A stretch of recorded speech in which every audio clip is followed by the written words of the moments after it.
ஒரு கப் அளவுக்கு அரிசியை ஒரு பேனில் சேர்த்து 3லேருந்து 4 நிமிஷத்துக்கு நல்லா ட்ரை ரோஸ்ட் பண்ணிக்கலாம். அதாவது நம்ம பொரி அரிசி ஆகணும்னு சொல்லுவோம் இல்லையா, அது வரைக்கும் நல்லா வறுத்துக்கணும். அதாவது ரொம்ப பொரி அரிசியாகி கலர் மாறக்கூடாது. அப்படி மாற ஸ்டேஜ்லேயே நம்ம எடுத்துடணும். இப்போ பாருங்கள், லைட்டாக கலர் சேஞ்ச் ஆக ஆரம்பிக்குது. இந்த ஸ்டேஜ்லேயே எடுத்து இதை தனியாக வச்சிடலாம். ரொம்ப கருக விட்டுறக்கூடாது, கலர் மாற விட்டுறக்கூடாது. இப்போது அதே பேனில் நான் ஒரு அரை கப் அளவுக்கு பொட்டுக்கடலை சேர்த்துக்கிறேன். சேர்த்து இது ஒரே ஒரு நிமிஷம், அதாவது சூடு காட்டி எடுத்துக்கலாம். அது போதும். ஒரு 2 நிமிஷம் அப்படி போதும். 2 நிமிஷத்துக்கு அப்புறமா அதை அடுப்புலேருந்து எடுத்து திரும்ப தனியாக வச்சிடலாம், கொஞ்சம் ஆற வச்சுக்கலாம். இப்போ அதே பேனில் 1 டேபிள் ஸ்பூன் அளவுக்கு பாதாம், 1 table spoon walnut, 1 table spoon முந்திரி பருப்பு சேர்த்துக்கிறேன். சேர்த்து ஜஸ்ட் இதெல்லாம் சூடாகணும். லைட்டாக சூடானது இந்த அடுப்புலேருந்து எடுத்துடலாம், ரொம்ப நேரம் வறுக்கக்கூடாது. இப்போது ஒரு மிக்ஸி ஜாரில் நம்ம வறுத்த அரிசியும் பொட்டுக்கடலையும் ஃபஸ்ட்டு சேர்த்து நல்லா பொடியாக அரைச்சிக்கலாம்.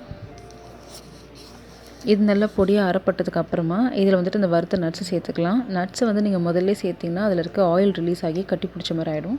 ஸோ அரிசியும் பொட்டுக்கடலையும் அரைச்சிட்டு அதுக்கப்புறமா இதை சேர்த்து நல்லா பொடியாக அரைச்சிக்கலாம். ரொம்ப பவுடர் அரைக்க வேணாம், கொஞ்சம் லைட்டாக நரன்னு இருந்தால் போதும், ரொம்ப பவுடர் அரைக்க வேண்டாம். இப்போது அரைச்ச இந்த பவுடர் வச்சு எப்படி நம்ம கஞ்சி செய்கிறதுன்னு பார்க்கலாம். ஒரு பேனில் நான் 1 கப் அளவுக்கு தண்ணி சேர்த்துருக்கேன். 1 கப்புக்கு 1 டேபிள் ஸ்பூன் அளவுக்கு நம்ம பொடி பண்ணி வச்ச இந்த பவுடரை சேர்த்துக்கலாம்.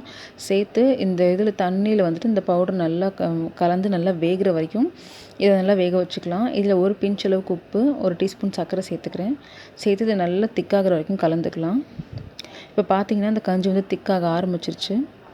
ஸோ இந்த மாதிரி பேனில் வந்து இப்படி வரணும், இந்த அளவுக்கு நல்லா திக்காக வரணும். ரொம்ப திக்காகக்கூடாது, ஜஸ்ட் உங்களுக்கு போரிங் கன்சிஸ்டன்சிலையும் இருக்கணும், அதே மாதிரி கொஞ்சம் திக்காகவும் இருக்கணும்.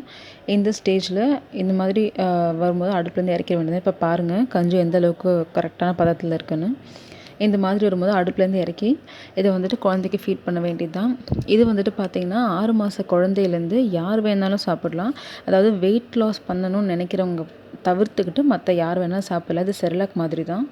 அதே மாதிரி குழந்தைக்கு நீங்கள் கொடுக்குறதா இருந்தாக்கா உங்கள் பீடியாட்ரிஷியன் கிட்ட ஒரு தடவை நீங்கள் கன்சல்ட் பண்ணிவிட்டு அதுக்கப்புறமா இதை கொடுக்க ஆரம்பிங்க. இதில் வந்து எல்லா சத்துமே இருக்குது. ஸோ இப்போ குழந்தைக்கு வந்துட்டு இது வெயிட் கெயின்னாக்கா ரொம்ப குண்டாக கொழுன்னு ஆகுது அந்த மாதிரி கிடையாது. ப்ராப்பரான வெயிட் கெயின் இருக்கும். குழந்தைக்கு எல்லா வகையான சத்தும் கிடைக்கும். ஹெல்த்தி வெயிட் கெயின் இருக்கும். அதாவது இது யார் வேணால் சாப்பிட்லாம். ஸ்கூல் போகிற பசங்க, ஆஃபீஸ் வேலை போகிறவங்க யார் வேணால் சாப்பிட்லாம். இது அவ்வளோ ஸ்ட்ரென்த்து தான். வெயிட் லாஸ் பண்ணணும்னு நினைக்கிறவங்க மட்டும் அதை அவாய்ட் பண்ணிக்கலாம். ஸோ ரொம்பவே ஈஸியான ரெசிபி, கண்டிப்பாக ட்ரை பண்ணி பாருங்கள். தேங்க்ஸ் ஃபார் வாட்சிங்.